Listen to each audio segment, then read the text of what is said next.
Fapejen'ny fahasalamana kosa indray dia eto Madagasikara ny aretina hepatita B efa misy eto amintsika ity saingy tsy fantatry ny mponina ary somary tsinitsinyavina ihany koa ny fisiany iray. Malagasy hatrany amin'ny 300 no voan'ny hepatita B ka any ambanivohitra no tena betsaka indrindra amin'izany. Manimba ny voa ka mety hiteraka hatrany amin'ny homamiadan'ny voan'ny hepatita ary mitarika hatrany amin'ny fahafatesana. Androany no nanamarihana ny andro maneran-tany iadiana amin'ity aretina hepatita ity. Isan'ny nanamarika an'izany ny ministeran'ny fahasalamam-bahoaka ka tetsy amin'ny CHUGRA hopitaly GRA araka izany no nanamarinana izany fanadiadiana. Tahaka ny firenena rehetra efa miparitaka eto Madagasikara ny hepatita, dia ny hepatita B sy ny hepatita C. Any ambanivohitra no tena ahitana tambo indrindra izay mahatratratra any amin'ny 80 ka hatrany amin'ny 520 isan-jato raha tsoa ka 5 isan-jato no voa any amin'ireo tanan-dehibe.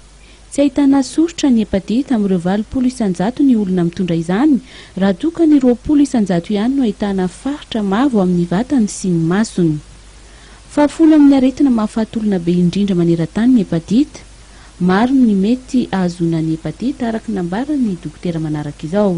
Fomba telo ny tena azahoana azy. Ny voalohany ny rà, izany hoe ny rà ampidirina fa eo koa nefa fitaovana rehetra mety mahakasika amin'ny rà toy ny hoe ny seringue, toy ny hoe ny fanaovana tatouage raha ohatra ka tsy voapoa tsara ny fitaovana, eo koa fanaovana piercing izay noho ny rà.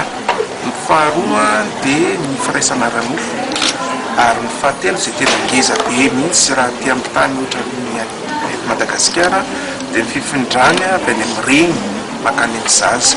Izany hoe ny reny anankiray raha mitondra amin'ny tsy mikaretina izy mamindra amin'ny zanany amin'ny fotoana ny accouchement zany mitondra fiterana zany tena hoe fitondra mamona izy mifindra. Azo sorohana sy azo tsaboana nefa ity aretina ity. Ny vaccine zao eo amin'ny 3 alina mailaka kely 4 eo zany ny tsindro anankitelo kanefa amin'ny teo aloha raha ohatra tsy ao anatin'ity campagne rana ministera dia efa tratra ny tsindrona iray.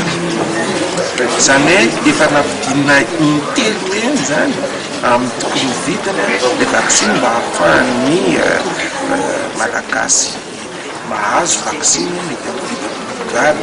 Hatramin'ny volana septambra dia misy araka izany ny hetsika vaksiny izay atao amin'ny vidiny mirary. Ho an'ireo efa marary dia manodidina ny 5 alina ariary isam-bolana ny tetibidiny ny fanafody ary mandra-pahafaty ny fitsaboana. Mety hitarika hatrany amin'ny fahasimban'ny aty sy ny homamiadan'ny aty ny hepatita ary mitarika hatrany amin'ny fahafatesana mihitsy aza.